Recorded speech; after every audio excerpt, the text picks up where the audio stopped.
5 mythes médiévaux populaires auxquels vous croyez aussi.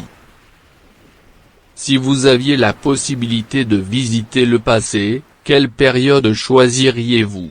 Il est peu probable que beaucoup de gens choisissent le Moyen Âge, les temps sombres et sales dont on se souvient le plus pour l'Inquisition.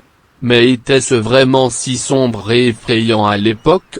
On pense souvent non seulement au Moyen Âge, mais aussi à des périodes beaucoup plus tardives. Oui, en effet, à cette époque l'âge moyen des gens était d'environ 40 ans. Non pas parce que personne ne vivait plus longtemps, mais à cause du taux très élevé de mortalité infantile. Si une personne réussissait à survivre dans l'enfance, elle avait de bonnes chances de survivre jusqu'à 60 ou 70 ans. Les gens médiévaux portaient des uniformes sombres. D'après les films et les émissions de télévision, nous avons un préjugé persistant selon lequel le Moyen Âge est une période sombre et incolore où les gens portaient les mêmes vêtements sombres et incolores. Mais, en fait, à cette époque, ils possédaient la technologie de teinture des tissus. Des colorants ont été isolés à partir de légumes, d'herbes, de noix, de lichens, d'écorces d'arbres, d'oxyde de fer et même d'insectes écrasés. Même les paysans pauvres ont essayé de suivre la mode de l'époque et ont choisi des vêtements colorés pour eux-mêmes. L'une des teintures les plus populaires était une plante appelée pastel, qui donnait au tissu une couleur bleu foncé. D'autres couleurs, comme le rouge, le cramoisi, le vert, le jaune et le violet, étaient moins courantes mais pas exceptionnelles. Le violet était considéré comme le plus luxueux. Il ne peignait que les robes des rois. Les gastéropodes marins ont d'abord été utilisés pour fabriquer cette teinture, mais le secret de la fabrication de la teinture a été perdu après la chute de Constantinople en 1453. Par conséquent, ils ont ensuite commencé à utiliser un colorant rouge carmin violet, obtenu à partir d'insectes, cochenilles femelles. Les tissus les plus courants à partir desquels les vêtements étaient fabriqués étaient le lin, le chanvre, la laine, le cuir et la fourrure. Le coton était cultivé dans le sud de l'Europe. Mais les seigneurs et le clergé les plus riches pouvaient même s'offrir des vêtements en soie. Dans les villes, les gens versaient leurs eaux usées directement par les fenêtres des maisons.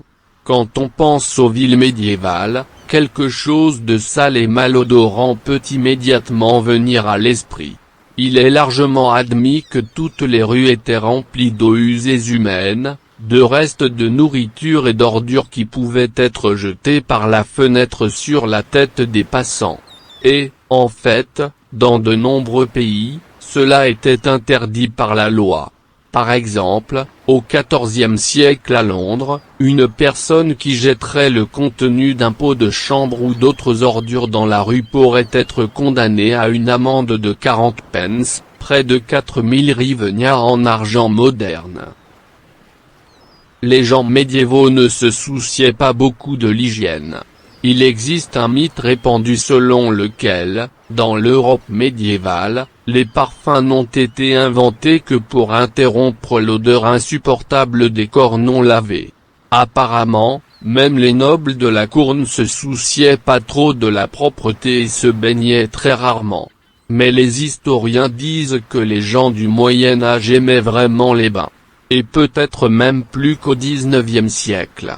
Au début, le savon doux était utilisé pour le lavage, qui arrivait en Europe de l'Est. Et au XIIe siècle apparaît le savon solide, composé d'huile d'olive, de soda, de citron vert et d'herbes aromatiques. Pour les roturiers qui n'avaient pas de bain personnel, il y avait des bains publics et des bains. Et à la maison, ils se lavaient dans des eaux ordinaires. Par temps chaud, bien sûr, les gens ne se sont pas privés du plaisir de nager dans les réservoirs. Il existe une légende sur la reine de Castille, d'Aragon et de Grenade, Isabelle Ier, qui ne s'est baignée que 2 fois dans sa vie. Cependant, cette histoire a été inventée parce qu'Isabella, qui est considérée comme l'une des plus grandes dirigeantes de son temps, était presque tout le temps en campagne avec son armée. Et là, il n'était pas trop distrait par les biens mondains. Au Moyen Âge, la science déclinait et il n'y avait pas de progrès technique. Vous pouvez souvent trouver l'opinion qu'après le déclin de l'Empire romain, la science européenne s'est endormie et la stagnation technologique a commencé. Bien sûr, le développement de la science et de la technologie a été largement influencé par les Arabes et les Chinois, mais les Européens ont également fait plusieurs inventions importantes qui ont changé le monde. Par exemple, les horloges mécaniques, les moulins à vent, les moulins à eau, les presses à imprimer, les verres, les bibliothèques publiques, etc. Et pourtant, en Europe, pour la première fois, ils ont commencé à utiliser une charrue lourde, qui est devenue la condition préalable à une véritable révolution agraire.